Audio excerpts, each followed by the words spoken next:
Over the course of this past summer, I had a couple of students make significant commitments to their practice of Zen.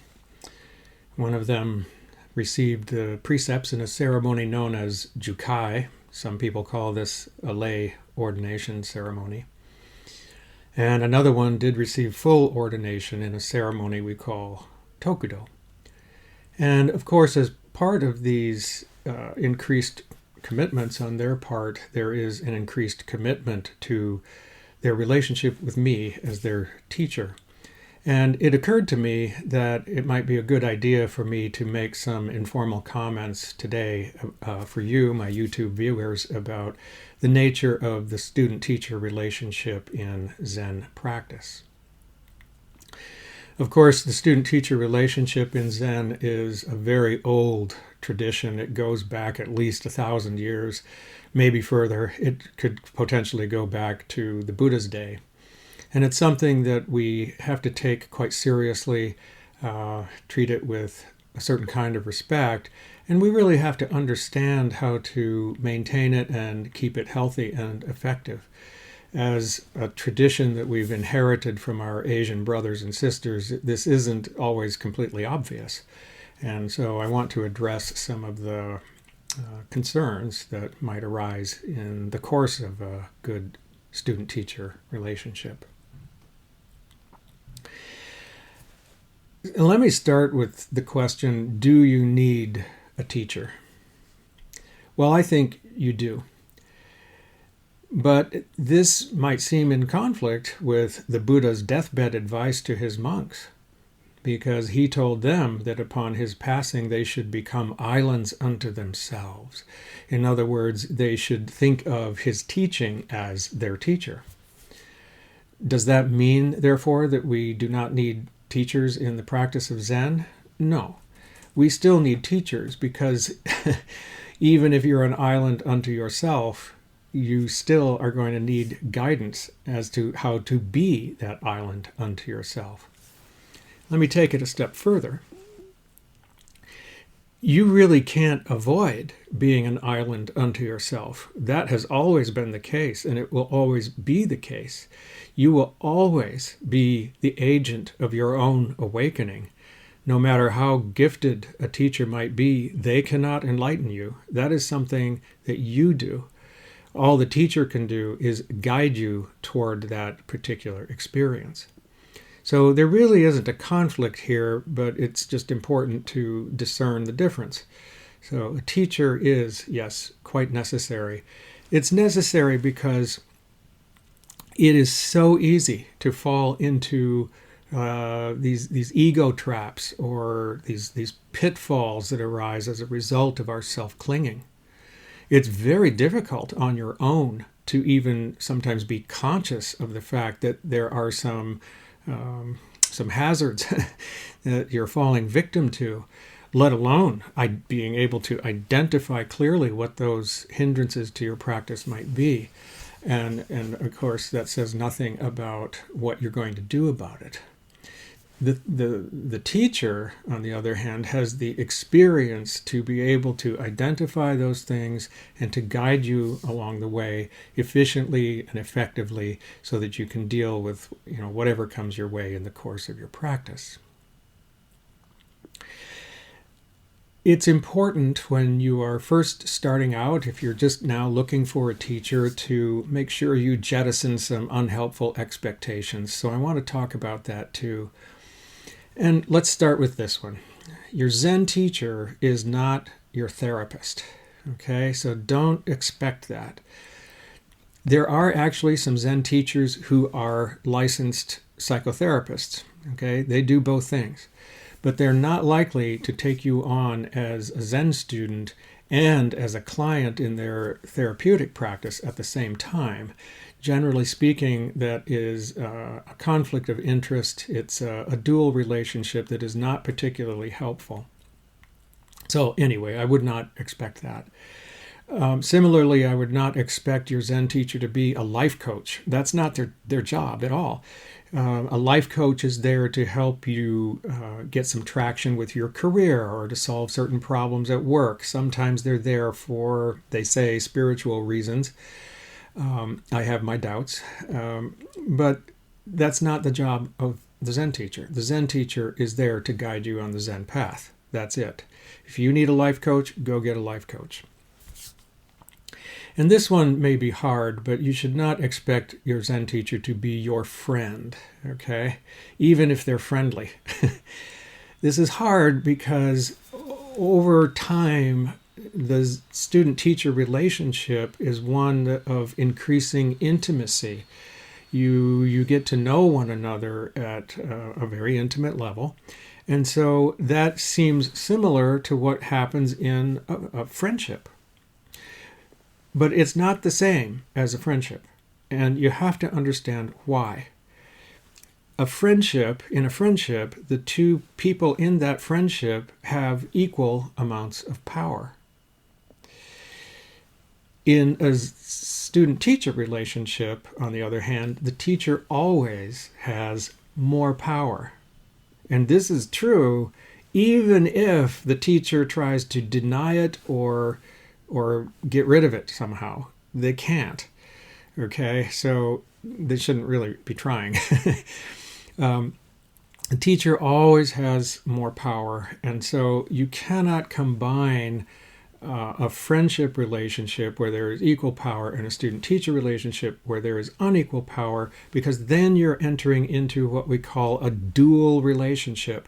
And when you're in a dual relationship, it's not clear where the boundaries are. It's not clear who needs to listen to who needs to ask questions of who has the permission to do such and who does not, and that sort of thing. So be clear about this. Your Zen teacher is not your friend, even if they're friendly, which they probably will be. You should also not expect that your Zen teacher is infallible. You should not expect them to have perfect uniformity between speech and action. They're not always going to be consistent. They may say something on Monday and say the opposite on Tuesday. Sometimes that looks like they're contradicting themselves. Sometimes it's there to teach you something, so hear me. But my real point here is that you cannot expect that your Zen teacher is floating along on a stream of unmitigated holiness. That just doesn't exist. I'm not perfect. No Zen teacher I have ever met is perfect. We're human beings. We're not infallible. We're also ordinary. We have ordinary personal lives. I recently heard about a student who stopped going to a Zen center when he found out that the teacher actually went to movies. I guess the shock was just too great. No, I mean, I have a personal life. I have to mow my lawn. I argue with my wife about what we're going to watch on Netflix. You know, I'm ordinary. I'm just, who I am. This is not to say that a Zen teacher doesn't, in the main, embody or manifest the Buddha Dharma. I mean, we do as a consequence of many, many hard years of training. But there will be times when we make mistakes. There will be times where we are inconsistent. So you cannot expect anything else. All right. And then what you should expect is that the teacher is going to help you with your practice by getting you through certain ego traps, like I mentioned. You're going to be able to expect that they have been through many years of hard training in order to identify those ego traps. It's not uncommon at all for teachers to have been students themselves for at least 15 years. It's not uncommon that they might have been a student for 20 years or even more. 30 would not be unheard of. And just because they've been students that long doesn't necessarily guarantee they've been authorized to teach. So you have a right to expect that your Zen teacher has been duly authorized to teach. Well, how do they get that authorization? They get it from their teacher. And this usually takes the form of a ceremony known as shiho, or Dharma transmission. When a student has received shiho or Dharma transmission, they are, in my school, they are typically given the title of sensei, which just means literally teacher. It's the same word the Japanese would use to refer to a school teacher or a martial arts teacher. But of course, in the Zen context, a sensei is someone who really is qualified to teach Zen in any way that they see fit. They have complete independence to do it however they want to do it. So if they have been through years of training, if they have received shiho, they have the title sensei, they are independent teachers, then they would have what you're looking for in a teacher. They are actually a bona fide teacher. If they don't have those kinds of credentials, if they don't have that particular kind of pedigree, then you might want to look elsewhere.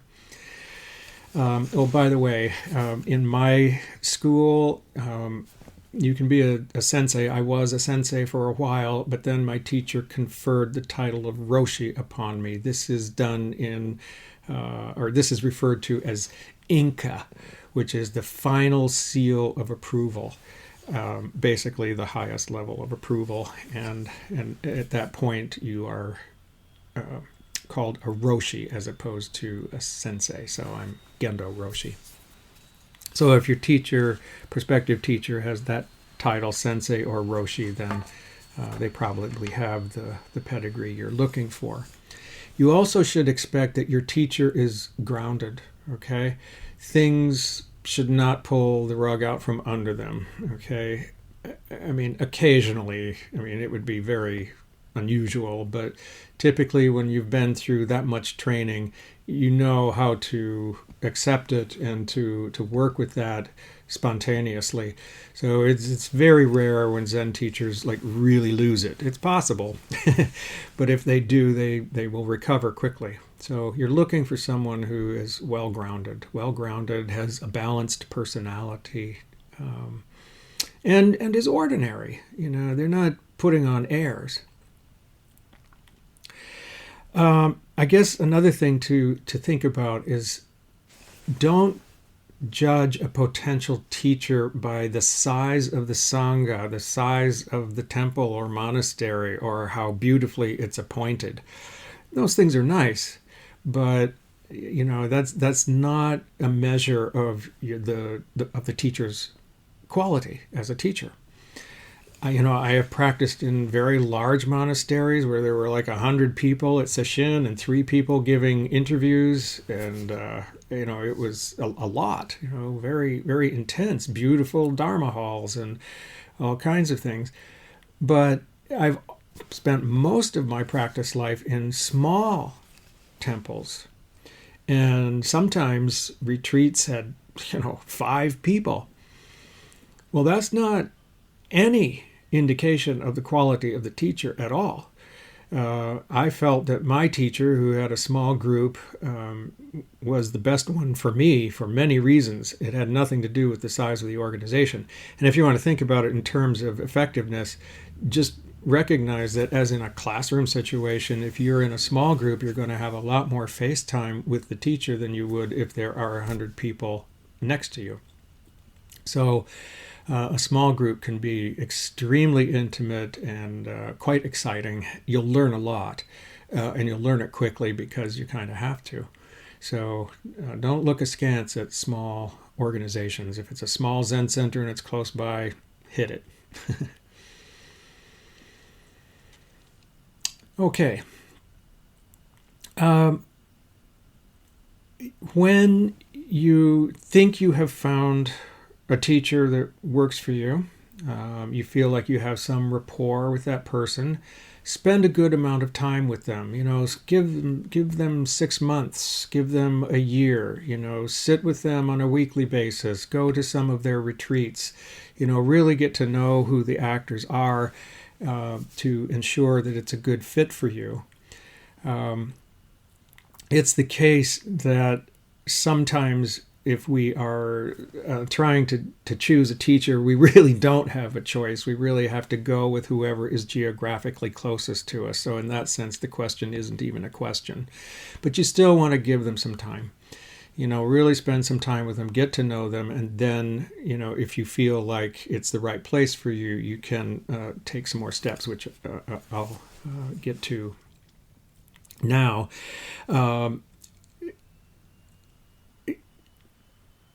You'll want to really look at engendering a formal student-teacher relationship, even if you've already been having interviews with the teacher, by asking formally to be accepted as a student. This is customary in the Zen tradition. And again, it's a tradition going back probably 1,000 years. So how do you do that? Well, there's no formula. You probably want to do it in the interview room, but it could be anywhere. And you want to do it with, certain sincerity. Do it respectfully, with the understanding that the answer might be no. Usually the answer is yes. Yes, I will accept you as a student. If it is not yes, look at it this way. First of all, the teacher might say, not now. They're not saying yes or no, they're just saying not now, and it's probably because they just want to spend more time to get to know you and you them. It could also be because, some other factors related to the teacher's life that you're not aware of, and indeed the rest of the Sangha might not be aware of. For example, they might be thinking about retiring, and they don't want to make a commitment to you and then have to cut it off 6 months later or a year later, something like that. So you want to be mindful that there are many factors that go into the decision to accept a person as a student. In rare cases, the teacher might say no. There could be many different reasons why they might say no, but the key thing for you is not to take it personally. If they say no, it's probably because they know that they are not the best teacher for you. And they may not be able to fully explain why that's so. They should be able to give you some indication, but the point is you should just look elsewhere. Don't waste time. Don't take it personally. Don't be hurt. Okay, disappointment maybe, but find someone else, as soon as you can. I guess it's possible the teacher might say no and recommend another teacher for you based on who they think you are, what they think your needs are, and that kind of thing. All right, so once that's happened, then you're going to want to formalize this commitment. You ask the teacher, can I be your student? Let's say they say yes. Well, that's great. Now that implies certain responsibilities on your part and the teacher's part. The teacher is committing to serve you as you are, to serve you in terms of your capacity for awakening, in terms of your aptitudes, in terms of your personality traits, in terms of your ability to participate in events, that kind of thing. So they're going to serve you according to those terms. For your part, you'll want to make sure you are asking how you can support the Zen center or the temple, monastery, whatever it is. Usually that's in the form of dues, like monthly dues. So members here at Great Wave, for example, pay monthly dues, and that's what keeps us in business. We got to buy candles, incense, web hosting things. So there are lots of things that we need money for.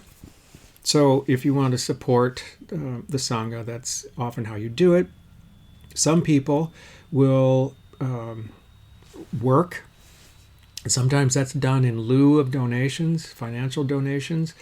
This is work practice or samu. For example, you might be taking care of the grounds, or you might be cleaning indoors or refurbishing something indoors, or maybe you're providing technological services if you have skills in those particular areas. So the idea basically is that when you have created this formal relationship with a teacher that you try your best to support the Sangha and the teacher as best you can.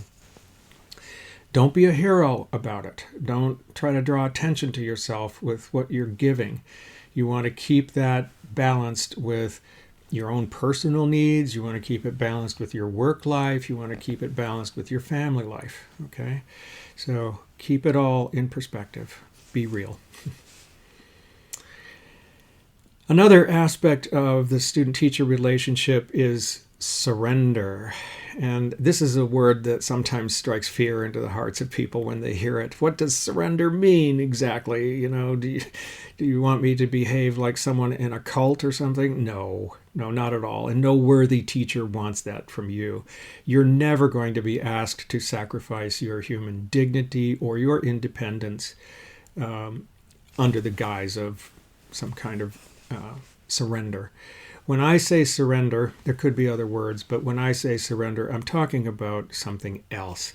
It's not about submission to someone or something, not willlessness. It's not about becoming somebody's doormat. That's not what surrender is about. Provisionally speaking, I'm going to talk about surrender in 3 aspects. They are openness, deference, and patience. Openness, deference, and patience. So I'll talk about openness first. When you're in a good student-teacher relationship, it is your responsibility to be open and honest with your teacher. If you can't do that, you're not going to get very far very fast. There are some people who just cannot bring themselves to trust another human being, and unfortunately their ability to progress on the path is very limited. They either have to get over that or they just have to do something else with their lives. I'm sorry, but that's just the case.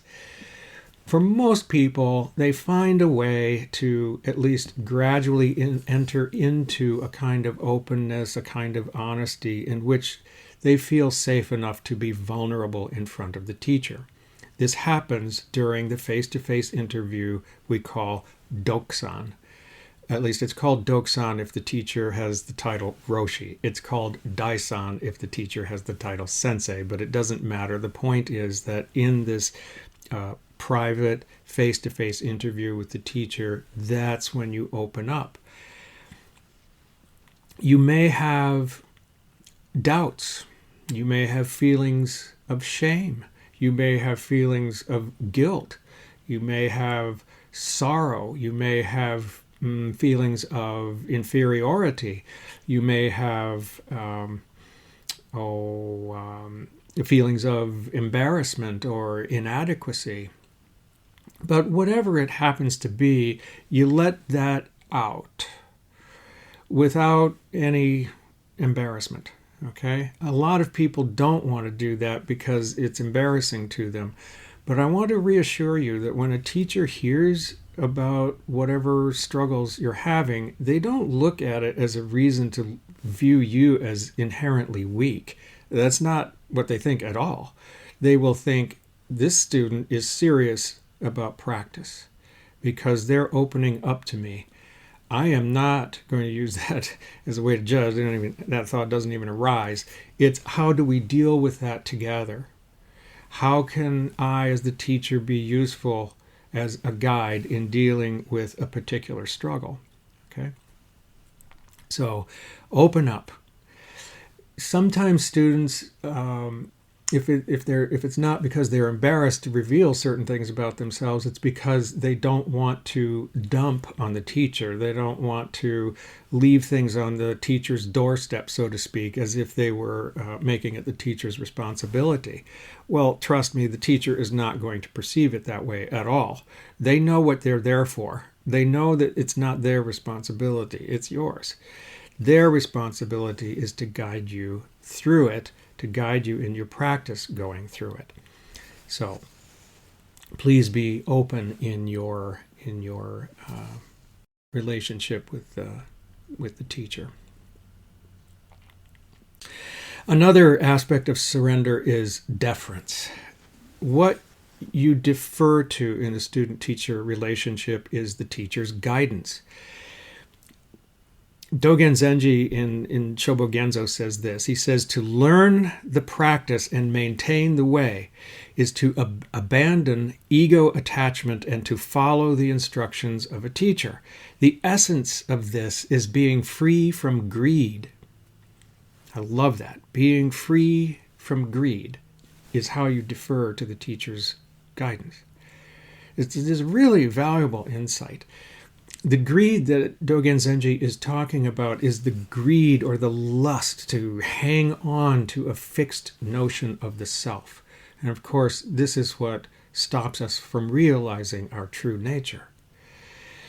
So to get over this greed, this clinging to a fixed notion of the self, we need, he says, to keep in mind the law of impermanence. In other words, if you keep in mind that all things come to an end, including the self, then it's much easier to let go of faulty notions about a fixed notion of the self. And when you do that, then it's ever so much easier to defer to the guidance of the teacher. Now, unfortunately, because we live in a consumerist society, students will sometimes have the impression that they can take or leave the teacher's guidance. Ultimately, that is true, because we are islands unto ourselves. But that is really not the appropriate attitude. When you receive teaching from a teacher, it's your responsibility to try hard to implement it, not to try hard to decide whether you're going to implement it. Two different things. You try hard to implement it. That is the nature of your commitment, your surrender to the process of receiving the teaching. If you think about it, isn't this why you wanted a teacher to begin with? It's because you needed to deal with some things. It's because you wanted guidance. So take it. Now, you can try very hard to implement the teacher's advice. It might take you days. It might take you maybe just an hour, but it also might take you many weeks. It could even take you a year. It might take you many years. It could take the rest of your life. And that's okay. The point, though, is that you try. And if you make no progress to the extent that it seems absolutely impossible to implement the advice, then you need to be careful about your next step. What you don't want to do is to stop going to the teacher. Don't ghost your teacher. Please hear me about this. Don't abandon the student-teacher relationship just because you can't implement some piece of advice that was given to you in Dokusan. It doesn't make sense. If it's really too hard to do, go back to the teacher and ask for help. Explain that you're having trouble. And what the teacher will do is either show you a way that you can implement it, or they will give you different advice that still will accomplish the same thing you were trying to accomplish before. You'll just do it in a different way. See, they have the training to figure out how to flex with different situations as they are presented to them. So trust in the process. Don't abandon the process. It's your responsibility not to abandon the ship when the going gets tough. I should say, too, that maybe not so much in the beginning, but as the relationship matures, it may become extremely tough sometimes, really tough. It's okay. Don't abandon the process. It will eventually soften, and you will be delighted by the results, I think. As you become familiar with the process of following a teacher's guidance, you're inevitably going to discover that sometimes it's easy, sometimes it's harder, and the way you have to go about it is by exercising a great deal of patience. And so patience is the last aspect of surrender that I want to talk about. Basically, to engender patience means you arouse the spirit of repetition. So just because it didn't work yesterday doesn't mean you don't try to do it again today. And even if it doesn't work today, it doesn't mean you don't try to implement it the next day, whatever it happens to be. We keep trying. We have to constantly turn the mind toward practice, even when it's difficult. We constantly do this.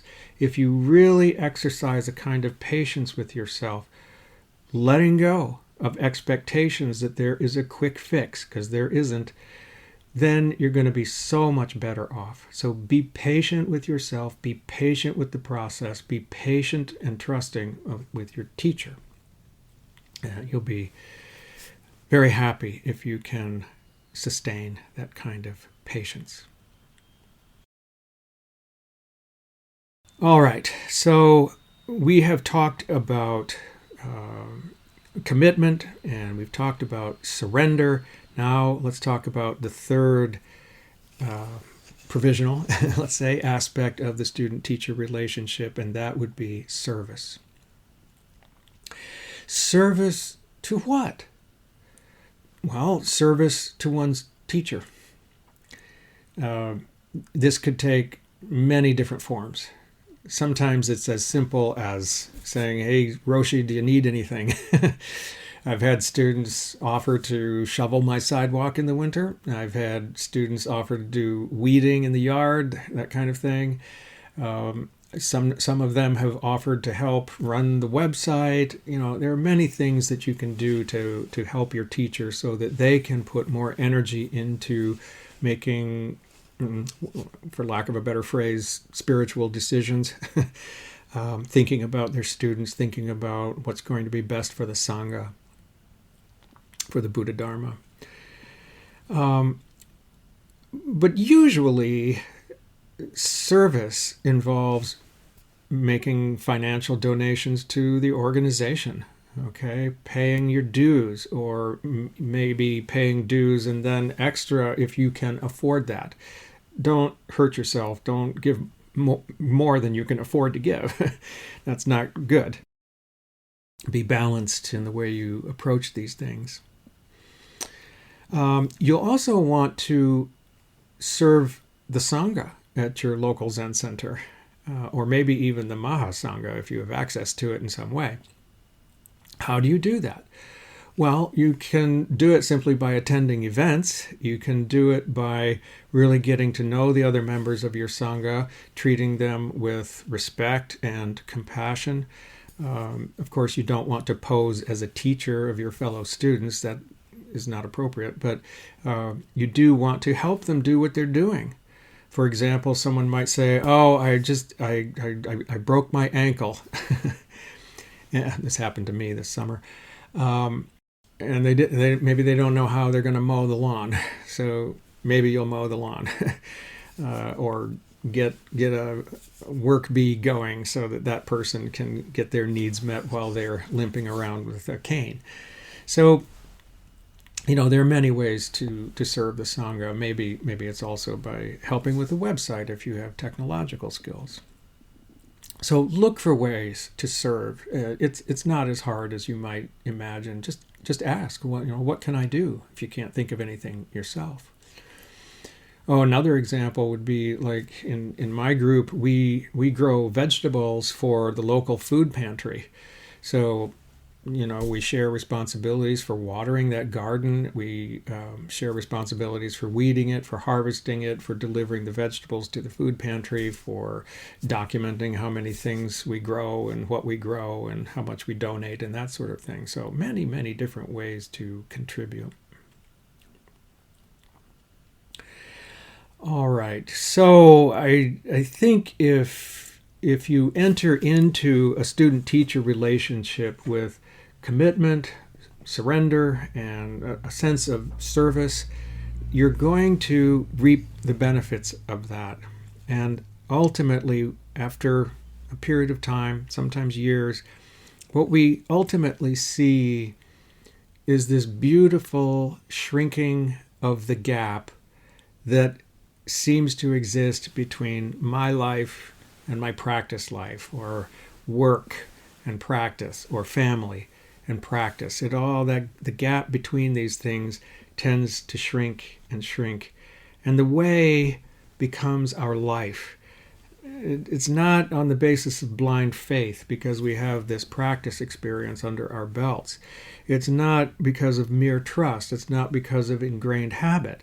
It's because we're no longer seeing these things as separate, because over time we have insight into the Buddha Dharma, which pervades all space and time, and reveals to us that there is no separation between ourselves and our practice. This life is practice. We clarify our lives as the way. We clarify the way as our lives. When this happens, there is a tremendous sense of joy, or let's say emotional liberation.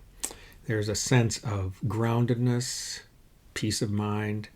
If you're very lucky, it will entail a sense of fearlessness that you didn't have before. Sometimes people say that fearlessness is the greatest gift that you can receive as a result of your practice. I hope that happens for you. So I hope you found these comments helpful. I hope you will now please raise the Bodhi mind and ask a question in the comments below. Also,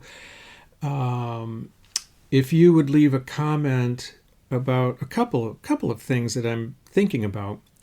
One is, I'm wondering if people are interested in an audio-only podcast. I've been thinking about a series of those. I can't promise anything just yet because I have a lot to do just producing the videos. I don't have a team to help me. It's just my job.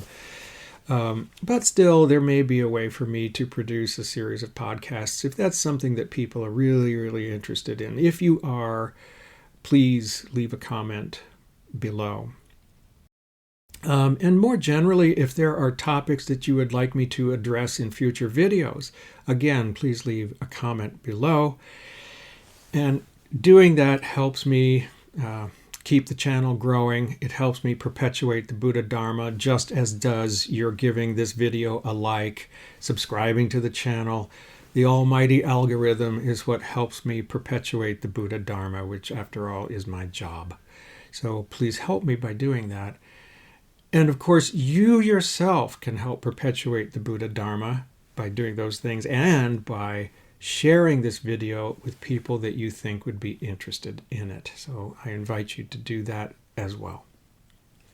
All right. Thanks for listening. I appreciate you very much.